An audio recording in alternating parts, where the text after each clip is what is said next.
even today, it's really just about following up. I Mm-hmm. told you before we hit record that we signed sort of a marquee client Yep. this morning, Mm-hmm. and that was a result of multiple follow-ups and touch points, as is most of our fundraising for Offsite, as is, a lot of good things in life. You just got to keep following up. So Right. until they tell you no, or until they, answer and say yes, just keep following up.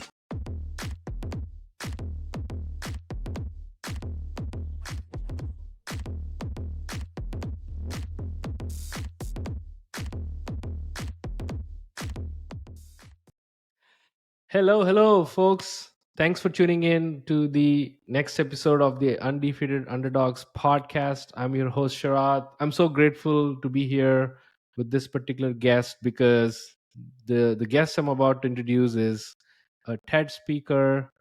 He's an author of two New York best-selling author books. He founded so many startups, and he started his business at the age of 18. That's freaking phenomenal. So I'm actually very stoked to invite this guest. Jared, welcome to the show. How are you feeling? Great. Thanks for having me.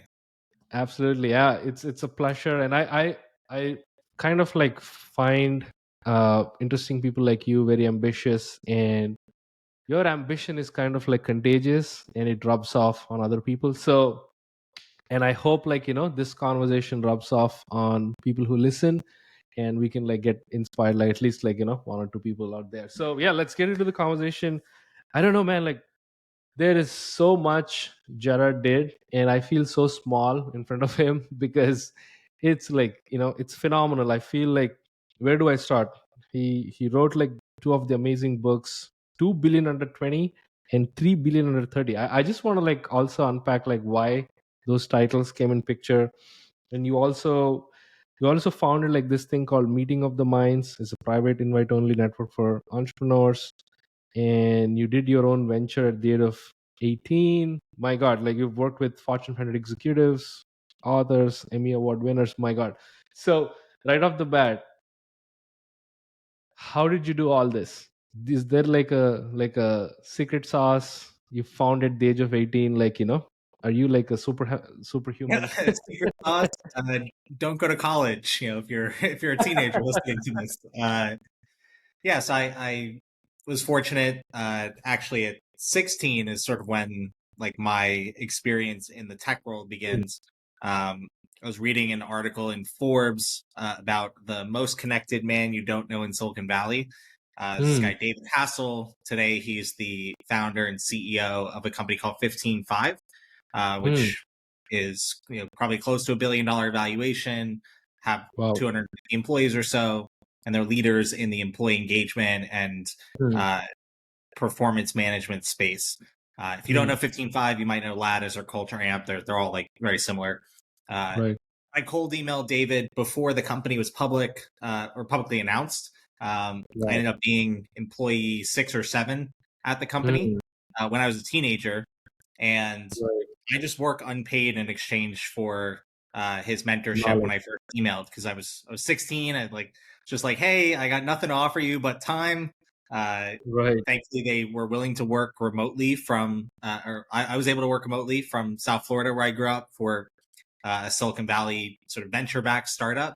Um, Hmm. and that turned me on to the concept of offsites, because I got to attend offsites for a company that was remote first over a decade ago. Right. Certainly brought me into the world of tech startups. And as I was sort of starting to work for 15Five and tinkering with my own projects on the side, I came across the Teal Fellowship, or Hmm. the 20 under Yeah, 20 Peter Thiel. program, they used to call Yeah. it. And so Right. basically, if you don't know what they are, they were, Peter Thiel had started giving kids 100 grand to drop out of college. But these are Hmm. some of the smartest people you'd ever come across, like the founders Right. of Ethereum and Figma, and there's multiple multi-billion dollar companies now that come out of this group of maybe 200 people now. Um, Hmm. but they basically influenced me not to go to college, and so cold emailing David and offering to work unpaid was one of the biggest positives in my career early on. The Wow. Teal Fellowship also came into my life. While I was never a fellow and never received that grant, they Okay. did have a larger community around them, Right. and Okay. basically influenced me not to, go to college right away. Ended up never going to college, and then Hmm. through that community, I got to go to a conference and later multiple conferences where I was just meeting some of the smartest entrepreneurs, scientists, nonprofit founders that I had ever met uh, in my life, and that were really Hmm. unique from a sort of global standpoint. And so that led to the books and speaking and all that. I was basically profiling uh, Teal Fellows, Forbes 30 Hmm. under 30 types. It then extended out to covering Olympians and actors and other Right. entrepreneurs. And so that's what led to writing a series of books. It was called 2 Billion Under 20 because there's 2 billion people in the world at or under 20 years old, and we were trying to take Hmm. a select group of them to inspire the rest of the generation to act on their passions in life. I Hmm. later did the same thing with 3 billion under 30. Hmm. Um, Honestly, I think the titles could have been a lot better. They're like clever, No, but they're they catchy. help you sell lots of books. Right. It's not like how to win friends and influence people. It's like, Right. what's the book about? It's like influencing people. You know, uh, so I do think I could have retitled the books, but the actual Right. process of writing the books, speaking about it, uh, the networking that I was able to do through that process over many years led me Hmm. to current investors now and clients and uh, key employees even. Uh, Hmm. just, I've been very fortunate that some of the early experiments that I tried, like cold emailing someone I read about, or you know trying to join a community, like led to a lot of positive things now. And Right. hopefully I'm doing things now, like meeting people like you that lead to positive ripple effects in 10 Yeah. years from now. Exactly. That's what I think the core purpose of an entrepreneur is to learn something and pay it forward, right? I feel, think about it. David taught you something, and you are teaching so many people out there, and people who learn from you will teach, and that viral effect, the chain effect will go on. And man, I love the story. At the age of 16, kids tend to play video games or like sit, watch TV, in their parents' house. What was the influence that made you read that article? Like, there should be a bigger influence, right? Either it can Yeah, be friends or like family. What was that like? Who made that influence? yeah, totally. I mean, I born a white dude in the U.S. Like, there's a lot of privilege in that that shouldn't be overlooked. And then also come from an entrepreneurial family, Mm-hmm. so I got to see a few successful businesses in the family. But I wasn't sort of uh, I wasn't in line to join any of the businesses. Like, I was not Mm. entitled to anything. I'm still not entitled to anything. Um, so I grew up in a fortunate position to see what success looks like or can look like, um, but certainly desiring to create my own path and do things my own way. And so that's a lot of my upbringing. I was working in the family. My grandma has a catering business that I was working at from Mm. 11 years old until 16. So certainly learned about work ethic from my family. And Mm. then I actually tried tinkering with some business ideas as early as 15, but none of them Mm. ever quite got off the ground. They were more projects looking back as opposed to actual companies. I would say the first Right. first like real company I started that generated revenue that I could pay my bills on was at 18 when I left 15.5. Um, but I did tinker with things, a few ideas when I was 15, and like they weren't going anywhere. So um, I definitely, and I had like a negative experience with a mentor. Um, Mm. and so when I reached out to, I was working for like 6 months with this guy I met. Uh, Turns out he was a former white collar convict and spent Oh my time in god. prison for securities fraud on Wall Street. And so that probably that's probably the very specific relationship that led me to read about David in Forbes and Mm, reach out to him, because he was the complete opposite of this other person I spent 6 months hanging out with and trying to right, learn from. So if you want like right. one relationship is sort of like the opposite and caused me to really go for it the next time around, that was it. I don't talk about that one as much, but Right. yeah, it's yeah. I grew up in a very fortunate position, have a great family, but then also had some of those maybe failures or like negative Mhm. experiences that quickly led me to seek out a more positive option. And sometimes I feel like uh, if something bad happens early in your life, that is actually good if you think, if you put it in the right way, right? Like in your case, like, you've gone through something and which actually made you like seek something better than what you were the before. And if I may ask this, what was the cold email like? What did you ask David? Is there any particular thing that you like, that you want to share with us? Then what made you like, how David actually got it to you? Like, okay, let me pick this kid out of, I don't know how many Yeah, emails you got at that time. I, I think practical that, and I didn't do this as cleanly as I'm recommending, but if you're listening to this, I think any cold email where you're personalizing the outreach to the other person, making it all about them, Mm-hmm. uh, trying to provide value up front. So Mm. in this case, I was offering to work unpaid in Mm. exchange for mentorship. I later replicated that same uh, offer to get my first consulting client, who happened to be like Mm. a #1 New York Times bestselling author, Mm. offered to do like a month of work unpaid uh, in exchange for the relationship and the opportunity to Mm. earn more business potentially. Mm. Um, and then following up, it did take a couple follow-ups to land that one. And then even today, it's really just about following up, following up, following up. I Mm-hmm. told you before we hit record that we signed sort of a marquee client Mm. Yep. this Mm-hmm. morning, and that was a result of multiple follow-ups and touch points, Mm. as is most of our fundraising for Offsite, as is, a lot Right. of good things in life. You just got to keep following up. So Right. until they tell you no, or until they, answer and say yes, just keep following up. I like that. And I do have like a separate question on the whole cold emailing thing. But do you think people feel like, I feel people who appreciate the cold emailing or approaching randomly, or people who've done that before, they appreciate you following up so many times because they see that persistence in you, right? But what about like people who are like, man, this guy's annoying?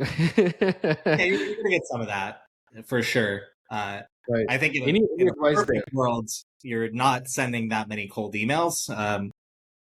I wrote a new book actually called Networking, and sort of talk about, which hopefully is a much better title than the previous books, right? Like, what's networking on? It's on networking. Um, Right. but if you don't have any network or community, then you're in a position where you have to send cold emails or Mm. DMs, things like that. Mhm. And then as you build your network, you can start asking for uh, warm introductions, and you can start Absolutely. posting about things and having people come inbound to you. And Right. that's sort of a more ideal scenario. But Right. cold email still works. Yep. We do it from a sales standpoint with Offsite, and we're doing a much greater volume there. Mhm. We're sending thousands of outbound emails a month, and Right. so naturally we're getting a few people that are like, "Stop emailing me," and statistically you're going to get some of that. But I do Right. think people appreciate pleasant persistence. So Mm. I like that. that's what That's I an go for. I go for pleasant persistence.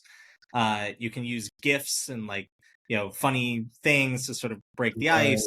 right. Um, but also like, just because someone's not replying doesn't mean uh, they don't want to work with you. Like either they just didn't see the email, or they're Mhm. busy, or they were on vacation, or they're there's a million things that could have happened.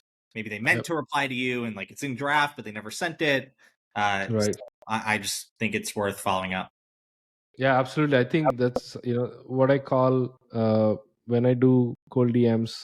So I've built my whole career on cold DMs. I've approached Nawal Ravikant just by emailing him cold from a project I did. He responded, and I did like so many. Some of these podcast episodes they were cold. David Perel just approached him cold. He applied and said yes to the podcast. So I got my first tech startup job by cold DMing people. So the power of cold DM is so underrated, and people still often feel like there might be a negative mark on their brand if they approach someone with an ask, but definitely not. Like people authentically, if you're authentic, like you said, when you make more about them and less about you, and you present the value to them, people usually tend to like. Even this conversation I I just say, called DM you randomly, reached out right? to me, like you personalized it. You said, "Hey, like saw your funding announcement. I have this podcast. You want to come, talk about offsite?" And here we are. Yeah, there you go. So definitely do people, I encourage people to like, cold DM. And I really like the word you said, pleasant persistence, which is adding flavor, adding that color to those messages, the copy, instead of like being very serious or being annoying, right? So I love that as well. But I think, like you said, it's when you assume positive intent, if other people are not replying to you, your life becomes so happy and easy, or else you'll be tied up to this ridiculous expectation like everybody should reply to you. Right? So that's what I do. Like when someone doesn't reply, probably they're busy, or give them some benefit of doubt, right? So is there any advice that for for the time you give for others and the value you get, the knowledge you get, right? That's like the biggest trade-off, that you but biggest trade you're doing, right? Anything that you do differently, or what should people, Gen Z, especially people, kids who are like with lowest attention span, what should they do to be in your position? Yeah, I'd be very intentional about who you reach out to and the value that you're looking to provide to that person. Uh, Mm, I was fortunate in that I reached out to the right person for me, mhm, but I was probably less intentional about emailing, David from 15.5 versus when I did it later. A couple years later, I cold emailed Keith Ferrazzi, #1 New York Times bestselling author of Never Eat Alone, and I was mm, writing books. I wanted to learn how to market those books. I mm, was building a brand around networking and relationship building, and so I reached out to the guy who wrote the best-selling book on it. So I was much more intentional the second time around, but in both mm, cases, uh, I was clear what type of person I wanted to work with, learn from, meet, and then I was very clear about the value I could provide them, which when you're young, it's typically your time. So offering to work unpaid in exchange for someone's mentorship, or if you're trying to land a key client, offering to do a month of work for free. Um, mm, when you're young, or really at any age, but especially when you're young, you can just be very selective and offer an insane amount of value, typically with your time, and right. prove yourself. And then it becomes a lot easier to get more clients like that, leverage the relationship you have with that mentor to get access to other people, and sort of build off of those initial experiences. I love that. That's very key, right? Like intention is, I think, probably the differentiating factor between those who seek materialistic things versus those who play long game. They just like they want to like learn insanely, unlimited learning and whatnot. So I love that. Talk to me about the marketing consulting uh, company you founded at the age of 18. Like I think if I'm not butchering your last name, Kleinert Ventures. Did I do it right or? Uh, Eh, if I could go back to 18, I probably would have started a tech company sooner, um, oh, versus okay. doing the speaker, author, consultant part of my career. But Right. everything happens for a reason. Um, Absolutely. but And why is that? Why is that? Like, why did you feel like you want to start a tech startup versus a consulting yeah, I mean, company? I wanted to start something like Offsite ever since I was at 15.5. It was really exciting to be in the early days of a venture backable business.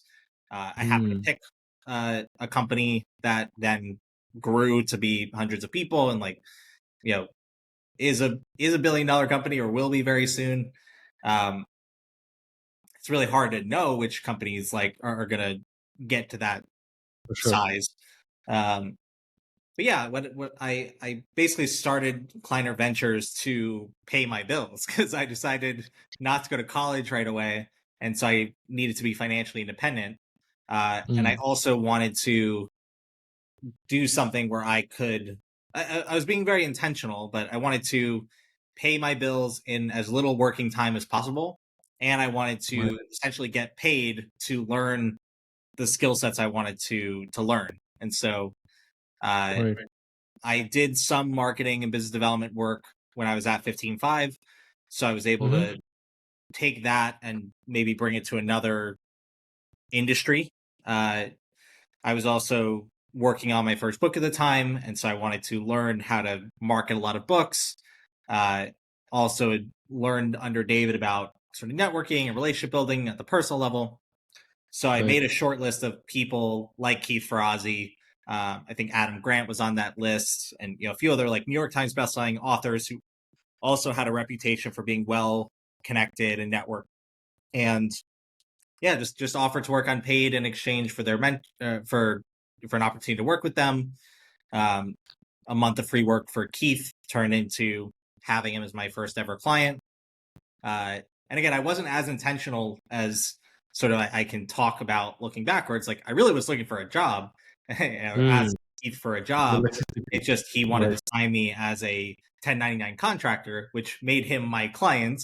And Mm. then I was like, holy shit, I have a #1 New York Times bestselling author as my first ever client. It's going to be easy to go get other authors and speakers as clients now.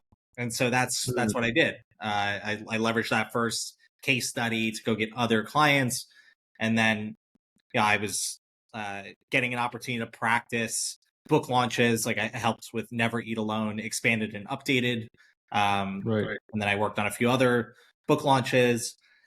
And then I had my books, and that opened like a speaking component to my business.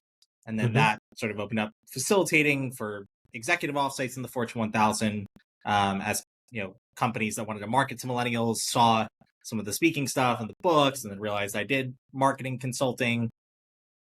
So it was kind of random for a few years, but it was really taking some skill set that I had around marketing and business development, applying it to a new industry, perhaps being somewhat intentional about getting a first client that was an ideal client, and then leveraging that first case study to go build my business.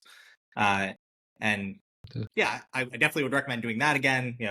Like if you're starting any company, trying to land your ideal clients up front makes it that much easier to go get more clients like that in the future, even if you have to Yeah. discount, even if you have to offer for free.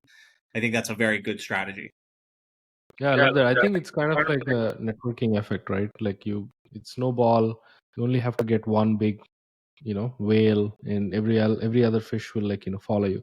Talk to me about ex- working with these incredible people who you look up to, right? Like it's not something like everybody gets an opportunity to work with your heroes, right? And how was that experience laid a foundation for the post Jared ventures? Like everything you did, like meeting of the minds, offsite now, you're writing 2 books, giving a TED talk, that there should be some solid foundation. So talk to me about that. How did you feel working with these insane minds? Yeah, I actually think I most value my peer relationships right now. And so, and I Mm. talk about it as having like 3 different kinds of mentors. So you can have your Mhm. traditional mentors, uh, which are, David from 15.5. Keith Ferrazzi was certainly like a mentor. And then I did have a handful of more traditional mentors earlier in my career. And that was certainly valuable for perspective, for new opportunities, for opening, certain doors and providing access. And I do think that's a very important part of any healthy diet is, traditional mentors. Uh, Hmm. I think where you can add to your diet uh, is with peer mentors and then also with virtual mentors. And virtual Hmm. mentors are podcasts, it's books. Mhm. 99% of all recorded human history is available to you without having to talk to Tim Ferriss or without having to, Yep. meet Tony Robbins. Like you can get Mhm. everything they would tell you in person through Mhm. something they've recorded or written and shared online. Right. Um, except for in very rare scenarios where it's contextual and related to Mhm. what you're going through right now, in which case I think peer mentors are where they can fill in the gap. And Hmm. especially as you're going through certain experiences in life, like being a startup founder, I most resonate with other founders that have had similar challenges that I've had, that are around the same size as our business, or maybe they're like one step ahead.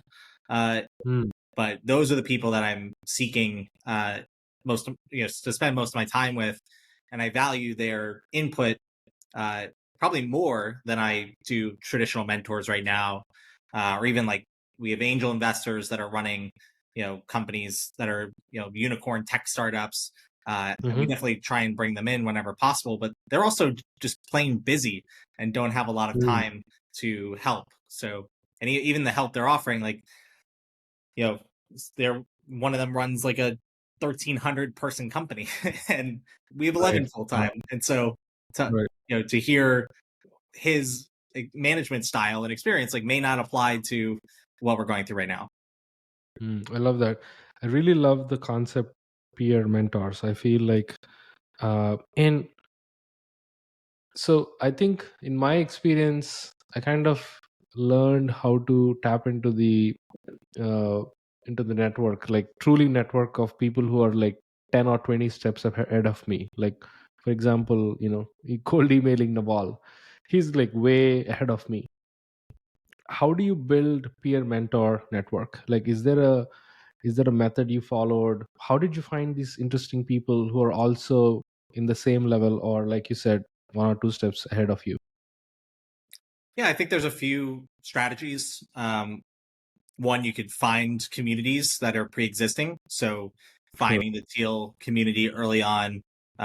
Hmm. Spent some time in the Forbes 30 under 30 community, mostly online, but they also had some events. Um, so finding pre-existing communities, whether they're event based, whether they're online, that's a great place Mm. to start. Uh, you can always start your own community and be the person that invites everyone else to the party. And I've had a lot of Sure. success with that over the years, through Sure. projects like 2 billion under 20 and 3 billion under 30. And that Hmm. extended to online communities. And then I've always had some sort of community related thing to my work, or connection related thing to my Absolutely. work. Um, Right. even going so far as to start a mastermind group, which the very Right. uh, the very value of something like meeting of the minds and attending those Mhm. events, being part of that mastermind group, is in the community. Um, Right. and then there's things like joining mastermind groups if you don't start one, or you can basically like pay your way into certain communities. So like I'm a member of Hampton, which is sort of a new Yep. CEO peer group that started Mhm. maybe a year ago or a year and a half ago from Sam Parr, who's the founder Mhm. of The Hustle. And then yeah, stuff like that. I've joined or were backed by an accelerator, and so I'm part of a sort of a Slack community around other Mm. founders that are backed by the same VCs as I am. And then just over the course of like a decade, just meeting people, staying in touch, you develop your peers that way as well. Sure. Yeah, and in this last 2 minutes, you've repeatedly said community. Community, community, community, and I think that's the like the foundation that every founder are right now like craving for, right? So, in your experience, what are some lessons of community building that you've learned that you want to share with the audience? Probably pretty similar to other things we've talked about in terms of, you know, identifying who your ideal peers are, and then looking to join communities where you can meet lots of those people at once. Um, so having intention around that, uh, providing value once you join communities. So not being salesy when you join a community, but looking to help other members of the community. If you really want to be intentional, like target the curator of the community and try and provide lots of value to that person, because they can connect you to everyone in the community. Um, yeah, I mean, don't be afraid to invest in communities as well financially. That's probably the one where most people avoid, but it's such a cheat Right. code if you're able to join a mastermind group, or things like that, or an accelerator, provided it's a good one. And like accelerators, you're not paying in cash, but you're paying in equity, which hopefully is more valuable. Yeah. So yeah, there's a filtering mechanism that comes with that investment. Right. Or maybe there's a community that you have to apply for. Uh, Right. Even if you don't pay, there's sort of a filtering of that. So I think that Right. filtering mechanism is a very good thing, provided that community is full of your ideal peer mentors, and then just being valuable. Um, and that could come through amplifying their work. It can come through celebrating their work. It can come through introducing them to potential clients or um, new job opportunities. There's so many different ways to be valuable. Even just listening to them if they're going through any issues and sort of working through those issues with them is very valuable. Yeah, and I think what you said is absolutely true. Paid communities kind of eliminate a lot of friction because the quality is so high. Very few people can afford it, and almost all of them are intentional because they're like you. They want to meet other people and learn from them. So I feel that's like you said, it's like you know a trick, like a shortcut, Yeah, cheat to code. get into that cheat code. Yeah. So I love that. And what made you write these books? Is there a particular intention behind it, that the lessons you have learning and you want to share it? And what was like the inception of writing two Uh, of the books? I mean, I don't know if I would have picked books as the medium, sort of looking back, but I had a personal uh, interest in writing, uh, and so it was a pretty unique experience. And like I Hmm. intend to write more books in the future, even if they're not meant for commercial success or whatnot. I don't know. It's just a lost Hmm. art form. I do think writing though is a very powerful tool. Right. Whether it's writing or it's speaking like a podcast or video Hmm. like YouTube, I think it's worthwhile picking one of Absolutely. those. A written, a spoken, uh, a recorded medium, and Right. documenting thoughts, interviewing people, publishing on some regular basis. I do think that is a very good practice. And you can build your own community through that, especially if you're intentional about it.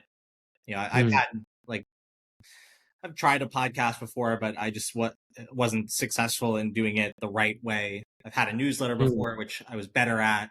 Um, Hmm. and now we're starting to build some of that with Offsite and publishing That's right. content Yeah. regularly. But that's more of like a marketing thing. Um, I love that. Yeah. yeah, I No. books were just a random, medium.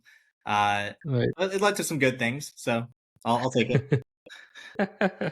I'm sure. I feel like people, must have learned a ton of things from those books. So I feel before diving into the, I want to unpack how you got into Offsite. What was the idea? And you said you had that idea before, like way years before, right? Like starting at 15.5, still have that intention of like doing something. But before going there, talk to me about your TED session. And the topic is why young people hold more power than ever before. So talk to me why. Like, if you want to gist the whole conversation in this, like in the next 5 minutes, that's super awesome. But anything that you've learned, I think it was in 2015, if I'm not wrong, or right, like around that time. So it's been like what, 8 years. So do you want to add something to it? or do you want Like I to first have to eliminate something? remember what I said in order to add to it. No, I was fortunate enough to do TED at IBM. I had a friend that was working at IBM at the time. They were doing an event with the TED organization, and Hmm. she invited me to apply to speak. They asked me to speak, which is another reason for doing things when you're younger, because purely the age Right. difference or the fact that you're young is a differentiator. I think it's less and less of a differentiator. You know, like back when I gave the TED talk, like I was 19 at the time, uh, and that was a differentiator. Now 19 is probably not as impressive, you know. So Right. maybe the 12-year-old listening to this should to try and give the TED talk and leverage that. But Right. no, I was the talk was basically around like why uh, young people have had success faster in their careers, and why that wasn't really possible even like two generations before. And it basically boiled down to uh, being able to, well, there's like crumbling institutions. Like there is no clearly defined path of success with a lot of new technologies or with a lot of new like problems to solve in the world. We have social media and the internet and other technologies where if you solve a problem and you can provide value to people, you can amplify that greater than ever before. And then there was this concept of out collaborating the competition, where you see social media influencers all the time doing collabs, or you see um, companies like Duolingo that build technology in a very iterative way. Like as you use Duolingo, you're translating parts of the internet and then Mm. helping them sort of build their audience and build their community. Uh, Right. so finding those like partnerships or doing collaborative projects like the book series, where I, instead of just being a sole author, I did an Mm. anthology where 75 people were contributing their own stories to the book and then had Mm. vested interest in promoting the book. Um, Mm. so a few of those like major threads were why young people hold more power than ever before. But uh, Mm. I would also argue anyone can leverage those ideas regardless of age Sure. to sort of achieve exponential success in record time.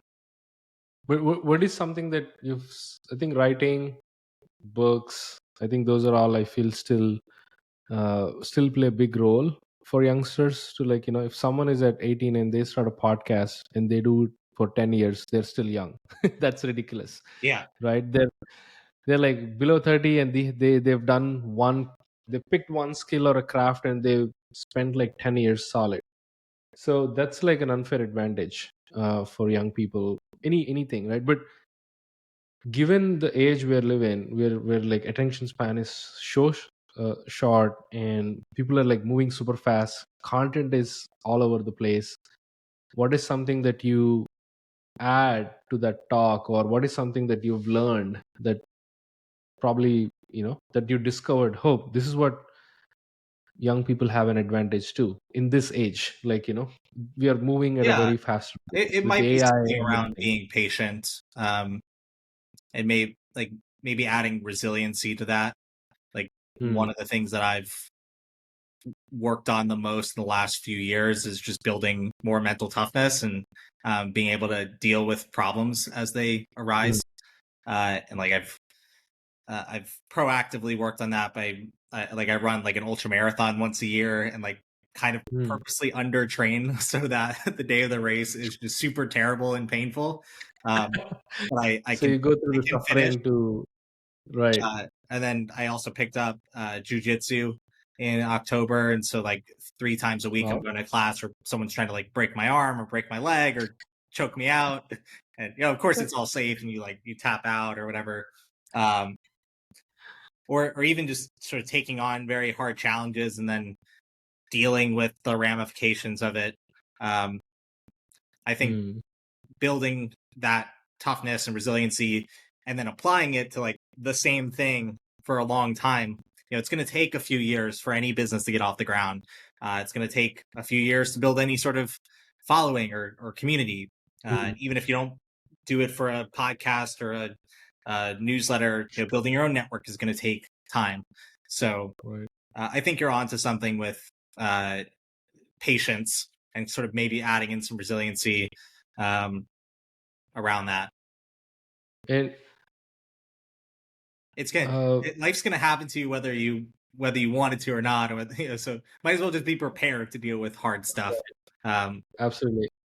No, I'm wondering like why you want to go to jiu-jitsu, because you're building a startup which is equally like painful or hard, right? It's it's like it Yeah, gives you so it's many just a way though. like Like it, if like something comes up every single day almost, that's like someone sends you an email that you don't really like, or some problem comes up, and right. you can just remind yourself like no one's literally trying to choke me out right now. Like I'm not gonna die. So let's take a deep breath. Let's just Right. solve this problem, and Mm. or like if you just wait, like a lot of problems go away as well.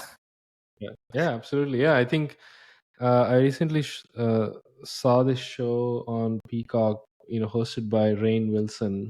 It's a geography of happiness or something like that, under those lines.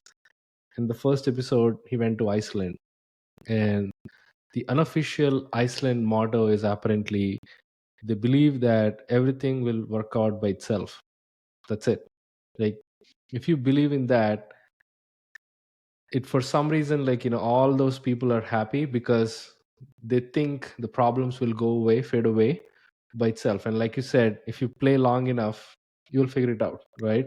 And if you play like 10, 20 years ago, if you want to be in the same game, iterative, being patient, something will come in, and you'll know the answer one way or the other. So it's I kind of yeah, like that. I think it's more nuanced. Like there are some things where if you just wait, it'll work itself out, and then there's other things where you need to address it immediately, Absolutely, for or sure. you won't live to see the next day. And that like jujitsu is a good example of that too. Like if Mm, like you can get in a certain position and it feels bad, but you're not actually being attacked. It's sort of you're just in a bad position. But like if someone right. puts their arm around your neck, then you have to address their arm and try and remove it. You Right. can't just wait for them to take their arm away. Like that's not going to Of course. happen. So it is based on there is some nuance to it, but uh, Right. yeah, like practicing resiliency is good. It's definitely made running a startup easier, and like being able to cope with stress and Mm, learn how to handle it. And I also like work with executive coaches that help with that. mm. I talk to peers all the time. So Yeah, I think building this ecosystem of support, building coping skills for that are all super important. yeah, I love that.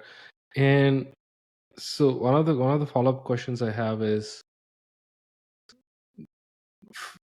not everybody are going to wait, right? For some folks, so for some founders, things work out really fast. Like it feels like they've made an overnight success, or they made something out of like from nowhere due to luck or timing or whatever you want to call. It really happens. And for certain set of people, it really takes a lot of time. Like you have to put the effort, like you said, address those urgent issues, and you keep on going, and like eventually something will happen.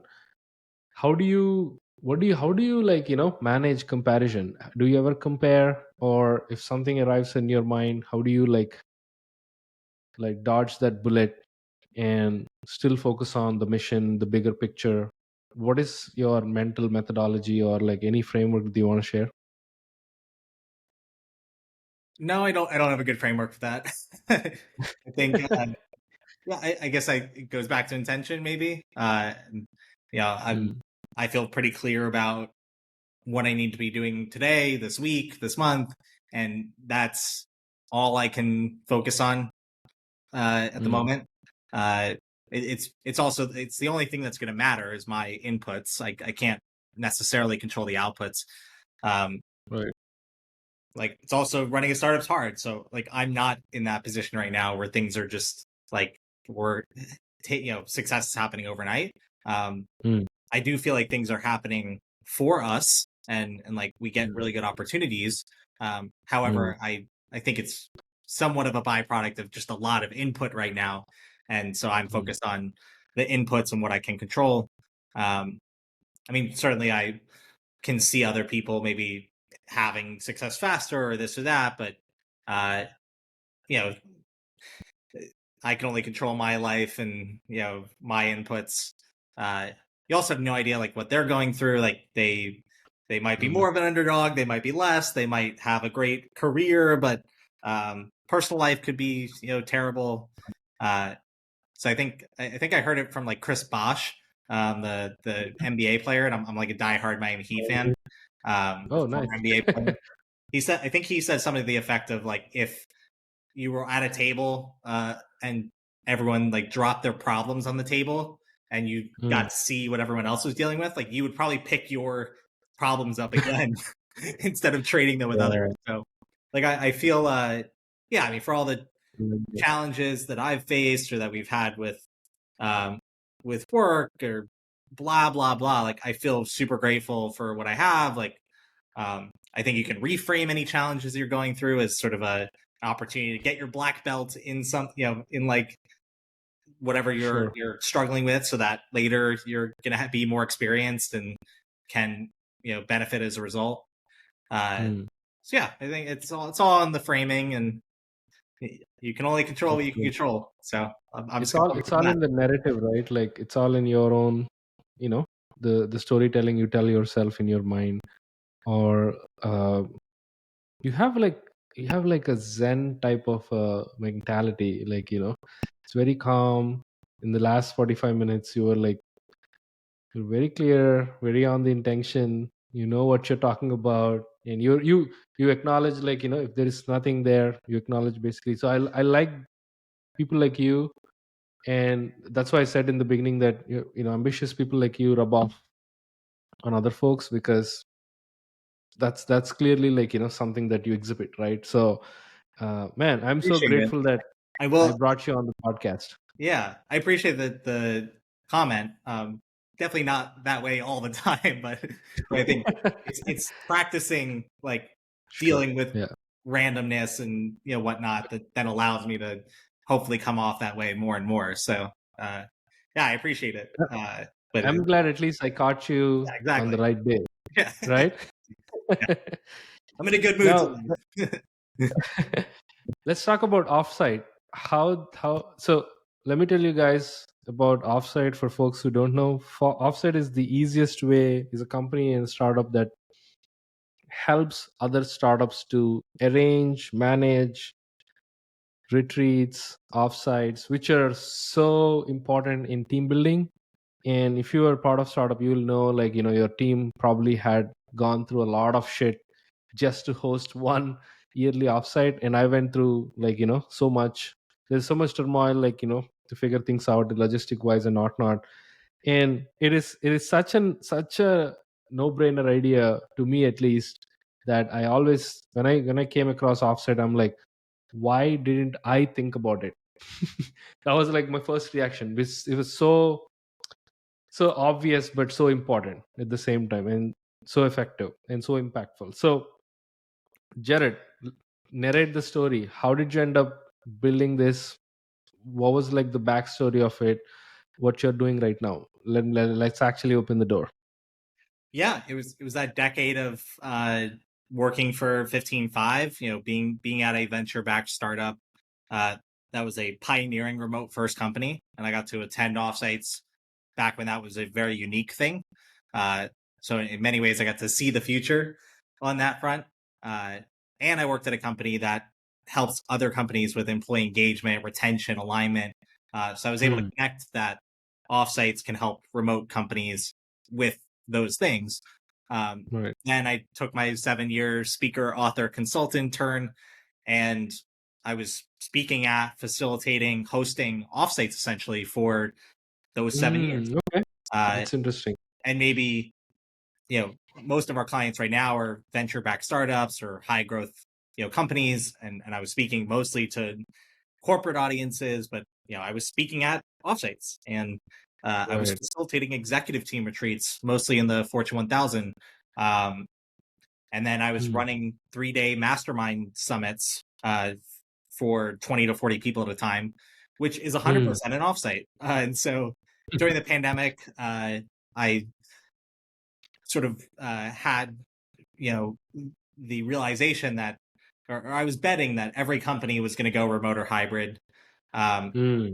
Because I saw that trend from when I was at 15.5 to pre-pandemic, it went from, 5% of companies were remote or hybrid to maybe 15 or 20% of companies were remote or hybrid. Not everybody. I was Yeah. betting on True. that trend and just thought the Right. pandemic would move us forward, which I've been right about so far. I was betting that as a byproduct, all those companies would have to plan offsites because Mm. running a company is hard, and getting Mhm. everyone, Sure. to keep them engaged, to recruit great talent in the first place is a challenge. To get everyone aligned is a challenge, and so all the pioneering remote first companies like Automatic, which Right. they make WordPress and Tumblr. They're now a corporate investor of ours, which is really cool. But like they were doing Nice. offsites over a decade ago. Buffer, Zapier, GitLab, all these Right. pioneering remote first companies were doing this over a decade ago. So there's probably Sure. something there and some reason they do it. Right.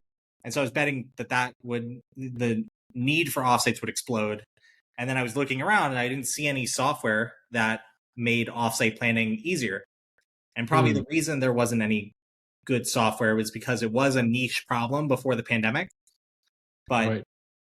post-pandemic, you can see that there is a venture backable opportunity, right? There can be a $1 billion company out of this. Right. Yeah. The Absolutely. actual market is like corporate travel is expected to hit $500 billion by 2030. And then offsites is a niche that is probably going to be $60 billion, give or take, like of that by 2030. So it's a fast growing niche. And then certainly what we're doing for like offsites could be done for conferences, trade shows, sort of other gatherings of people. So yeah, it was sort of betting on that. Mm. Started working during the pandemic on building offsite. Uh, Certainly other companies have seen the same opportunities and have like we compete with a couple YC backed startups and Mm-hmm. a couple other companies as well. But I think my seemingly random experiences leading into the pandemic give us a unique perspective on this. And it's allowed us to build product in a certain way. Certainly, the team that we've built around this, we're all sort of scratching our own itch from previous Mm. experiences in hospitality or working at Mm. marketplace companies or dealing with employee engagement challenges at a remote first company. Um, Mm. yeah, and then we were able to like buy offsite.com and sort of try and build a category defining That's brand. awesome. Um, we've been able to raise some money and start getting clients. Right. So yeah, I'm really excited for what's to come. I think we're trying to release this episode on August 15th, which is the day that if you're listening to it on August 15th, we've just launched basically Yeah. Airbnb for finding your offsite venue.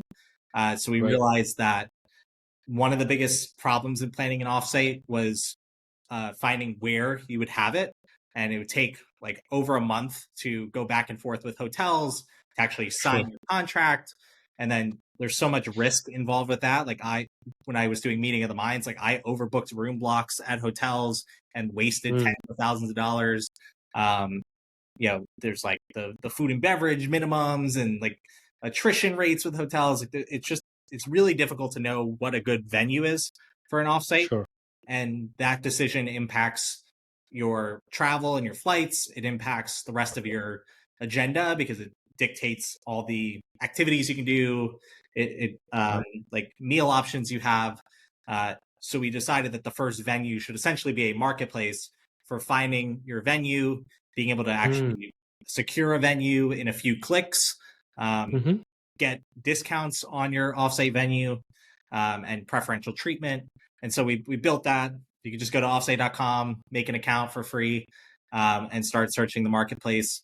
And then, yeah, we're on product hunt. So would love your support there as well.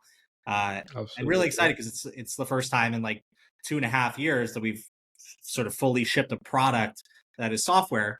And we've been planning offsites as a service up until now. We still do end-to-end offsite planning, where Mm. we're doing venue selection, negotiating, contracting. We're helping companies plan their agenda hour by hour. We're managing the budget. We're doing travel support, Right. on the ground support even. But that could be a really nice business. But I think having software starts to make it scalable to help thousands of companies and millions of people who work at remote and hybrid companies. So yeah, excited to see how the launch goes, and hopefully it makes it easier and more cost effective for companies to plan offsites. And then we got more software in the future that we're going to build as well. But this is Mhm. the first product that we're launching, which is super exciting. I'm rooting for you guys. I'm going to like you said even before, like I'm going to be on top of the roof, like shouting, like, "Hey, look at this! If you're a startup or a founder with some money and you want off, you're remote and you want to bring people together, your employees, this is the perfect way." Uh, we'll be. I think product and will love the community will love it. I was there for almost like for a year, so I know how things work and I what people react to, and I'm having this conviction that people love outside on the launch day.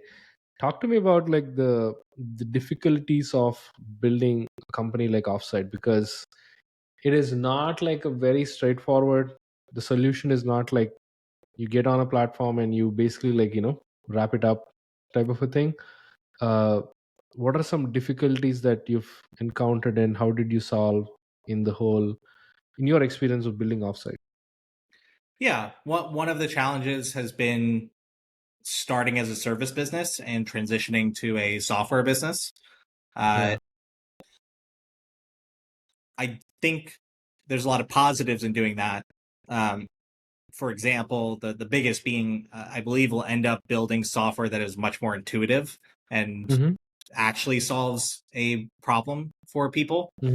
Whereas some of our competitors, or if you were just going about it as an engineer without ever talking to customers, like you might build something useful, you might ship something faster, but it may not actually solve the right problems or the biggest problems for customers. So I think there was a lot of positives in starting a service business and then working to build software, but it like that transition is very challenging from how you build your team to uh, how you market yourself. Uh, Fundraising is has Hmm. was interesting because we were like, yeah, we have traction, but it's all service revenue traction, and we're trying to Sure. tell a story of a venture backable startup. So uh, Sure.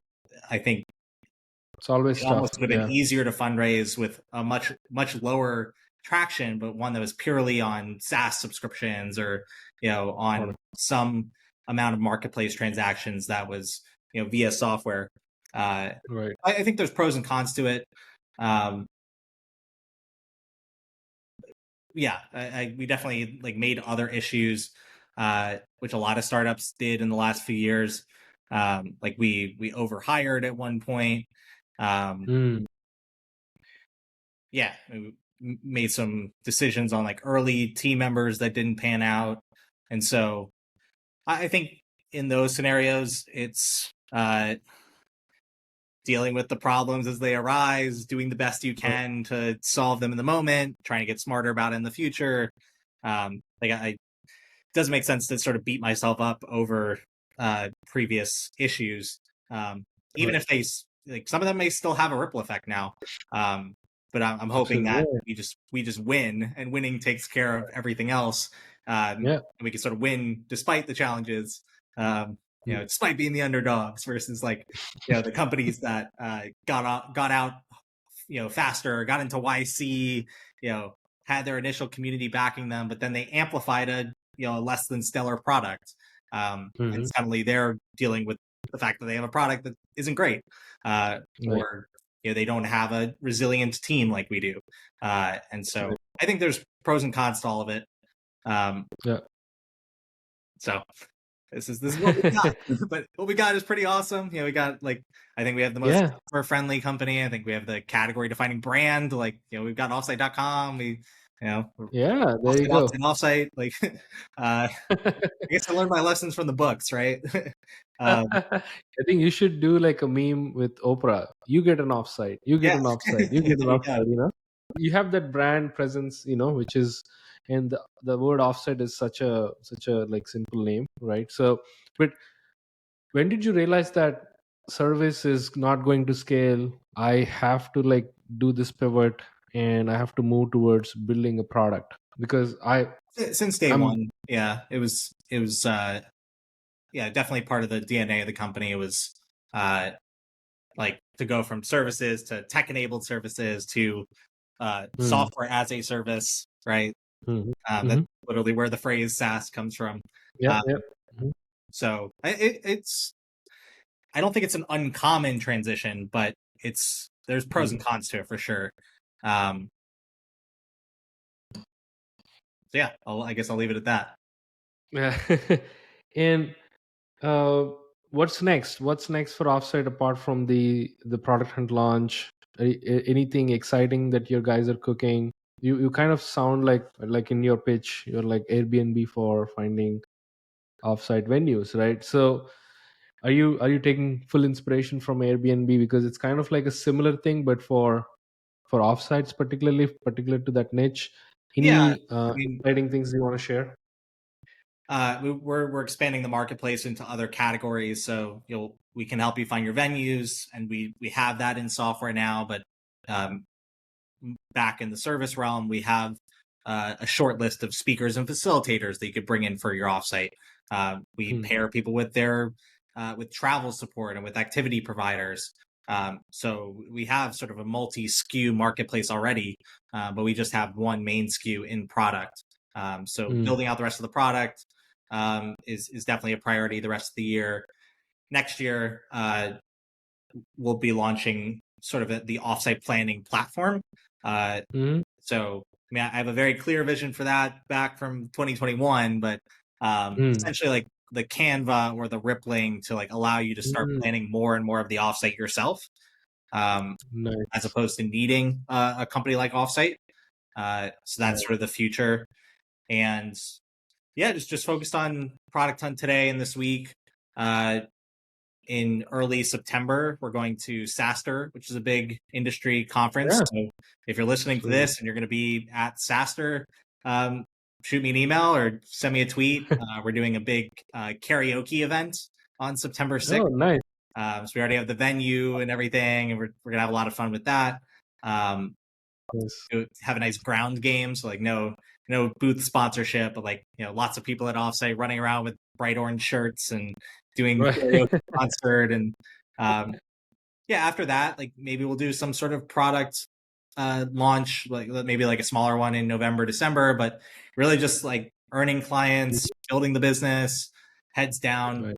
Um, yeah, and hopefully, raising a Series A sometime next year, launching Mhm. a second big product, and sort of continuing to build offsite. I love that. And what an exciting way to build a startup, right? Like scratching your own itch and finding people that have the same itch. And, you've been sitting on this idea for so long after talking to you. That's what I felt. And I'm rooting for you, Jared, and the whole offsite team. I'm here to support. Thank And you. let's make a big splash of it on the launch day when this goes out, the episode and the whole product launch. I'll be there to amplify and whatnot. But any closing thoughts before we wrap up? Anything that you want to say for the audience? No, go check out Product Hunts. Would love your support there. Check out offsite.com. There's no cost to set up an account. No credit card required. So while we're doing that, check it out. Awesome. Yeah, go check out people. We'll put all the links in the show notes as well. But thanks, guys. Thanks for tuning in. That's Jared, and that's what he's doing at Offsite. Do follow him. He's amazing, as you know. Like if you heard him. But yeah, stay tuned for the next episode. Till then, take care, have fun, do whatever that thing you're doing. Cheers.